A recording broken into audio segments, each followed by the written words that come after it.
एक बार एक बौद्ध भिक्षु एक गांव में भिक्षा मांग रहे थे।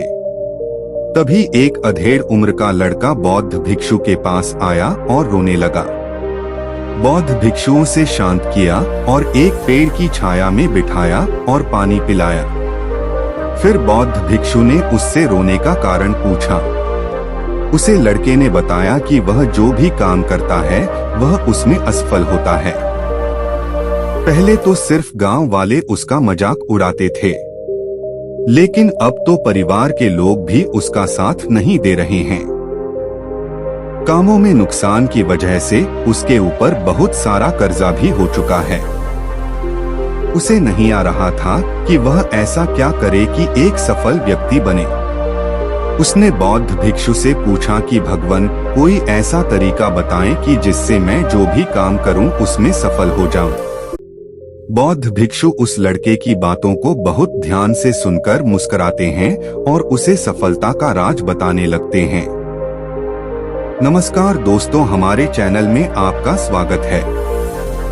इससे पहले क्या कहानी में खो जाएं, अगर अपने चैनल को सब्सक्राइब नहीं किया है तो चैनल को सब्सक्राइब कर दें और कमेंट बॉक्स में नमो बुद्धाय लिखकर कहानी को पूरा ध्यान से सुनें। चलिए कहानी पर वापस आते हैं। सफल लोग कैसे अलग होते हैं? सफल लोग ऐसा क्या करते हैं जो दूसरे नहीं करते? सफलता के लिए सबसे अच्छी प्रेरणा क्या है? जीवन में सफलता का मार्ग कैसे प्राप्त होता है? लोग क्यों सफल होते हैं? हर सफल व्यक्ति के पास क्या होना चाहिए? आज हम देखते हैं कि चारों ओर लोग दौड़ते रहते हैं। सभी को सफल बनना चाहते हैं, सभी को आगे बढ़ाना है। लोग जीवन भर हमेशा दूसरों की नकल करते रहते हैं। जीवन में आगे बढ़ने के लिए एक ऐसा कदम चुनना पड़ेगा जो दूसरों से अलग हो। हम लोग थॉमस अल्वा एडिसन को जानते ही हैं। क्या आपने सोचा है कि वह महान वैज्ञानिक कैसे बन पाया? शायद आप में से कोई कहेगा कि वह तो वैज्ञानिक हैं। पर सच्चाई यही है कि विज्ञान तो उनसे पहले का था। फर्क बस इतना ही है कि थॉमस अल्वा एडिसन ने कुछ अलग दिया था, कुछ अलग करने की ट्राई की थी। आपने सोचा है कि विज्ञान तो उनसे पहले का था, फिर थॉमस अल्वा एडिसन इतने महान कैसे बने? क्योंकि उसने अलग करने की कोशिश की। अगर वह भी किताबें पढ़कर बस इम्तिहान पास करते रहते तो क्या वह कभी महान बन पाता? उसने विज्ञान को नई दिशा दी और दुनिया को रोशनी। तो अगर आपको सफल बनना है तो कुछ अलग करना पड़ेगा। किसी की कॉपी करके तुम कभी आगे नहीं बढ़ सकते। आज की दुनिया में ऐसा ही होता है, जो भी लोग पहले नया काम शुरू करते हैं उसमें वह सफल हो जाते हैं। बाद में उनको देखकर कोई दूसरा व्यक्ति उस काम को शुरू करता है तो उसमें उनको ज्यादा सफलता नहीं मिलती, बाद में वह निराश हो जाता है। उदाहरण के रूप में देखें तो आज के जो फेमस यूट्यूबर्स हैं उनके लाखों फॉलोअर्स हैं। उन्होंने बहुत साल पहले यूट्यूब पर अपनी शुरुआत की थी, तब जाकर आज वह सक्सेसफुल यूट्यूबर्स बने हैं। उनको देखकर अभी के लोग उनके जैसा चैनल बनाने की कोशिश करते हैं, पर उसमें ज्यादा सक्सेस नहीं मिलती। बाद में वह चैनल छोड़कर कोई दूसरा काम करते हैं, इसमें उनका टाइम भी बर्बाद होता है। बिजनेस की बात करें तो उसमें भी यही रूल लागू होता है। सफल बनने के लिए जरूरी है कि आप अपने तरीके से काम करें। आपको जो भी पसंद है वह कार्य करना चाहिए, न कि दूसरों को कॉपी करके करना चाहिए। आपके पास जो भी टैलेंट और स्किल है उसको पहचान के उस पर काम करें। उदाहरण के लिए सोचो, अगर एक मछली को पेड़ पर चढ़ने के लिए बोले तो क्या वह कभी पेड़ पर चढ़ सकती है? कभी नहीं। वह पानी में रहकर बड़ी से बड़ी रेस जीत सकती है, क्योंकि उसका स्किल्स पानी में ही ज्यादा बेहतर है। ठीक इसी मछली की तरह ही हम अपना स्किल्स पहचान कर उस पर काम करें तो अवश्य सफलता मिलेगी ही। मैं यहाँ स्किल्स को कैसे पहचाने उसके बारे में थोड़ा बता देता हूँ। एक, अपने मन को सारी दिशाओं में खोल कर रखें। शुरुआत में आपको अपने टैलेंट का पता नहीं होता है, इसलिए अच्छा है कि अपने मन के सारे दरवाजे खोल दो। मन को सारी संभावनाओं के लिए खोलना अपने टैलेंट का पता लगाने का एक सबसे अच्छा तरीका है। 2. एक बार अपने पास्ट पर नजर डालें। जब आप अपने टैलेंट की तलाश कर रहे होते हैं, तब अपने पास्ट पर नजर डालें। उन चीजों के बारे में सोचें जिसको करने में आपको बहुत ही आनंद आता हो।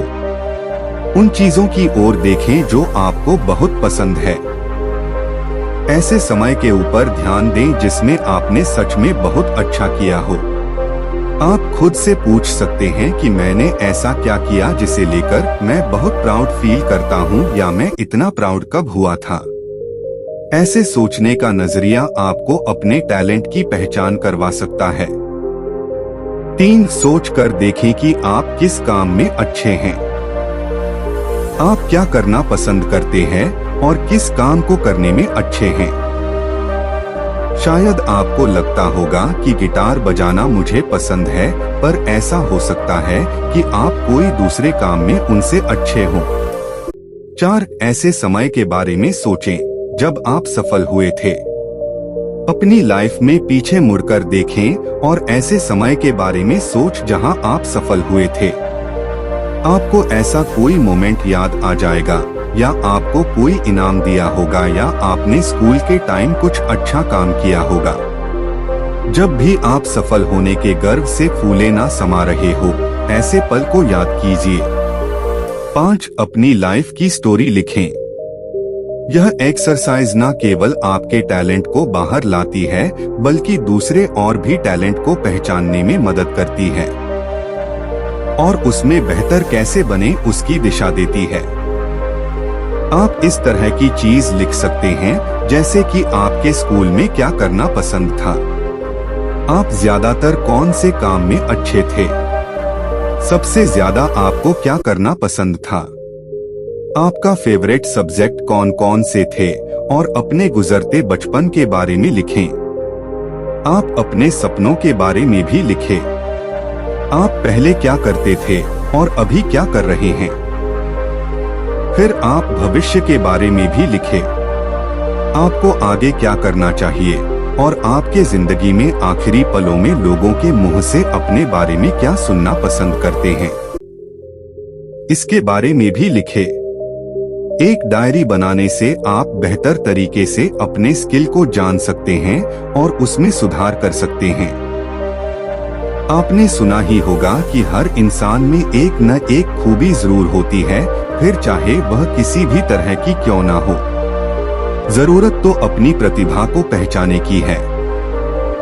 यदि आप अपनी खूबी का पता लगाते हो, समझो आपने आधी सफलता तो पार कर ली। तो दोस्तों, इस लेकिन माध्यम से मैं आपको बस इतना ही कहना चाहता हूँ कि अपने आप को पहचानो, अपनी अंदर छुपे ताकत को बाहर लाओ, ताकि आप दुनिया को दिखा सके कि आप में क्या करने की काबिलियत है। एक बार जब आप अपने टैलेंट को खोज लेते हैं, तो आपको इस दुनिया में सफल होने से कोई नहीं रोक सकता। दोस्तों, उम्मीद है कि आपको यह कहानी पसंद आई होगी। कहानी पसंद आई हो तो वीडियो को लाइक करके चैनल को सब्सक्राइब करना ना भूलें। अगली कहानी अब किस टॉपिक पर सुनना चाहते हैं, हमें कमेंट बॉक्स में जरूर बताएं। जल्दी मिलते हैं किसी नई कहानी में। तब तक अपना ख्याल रखें।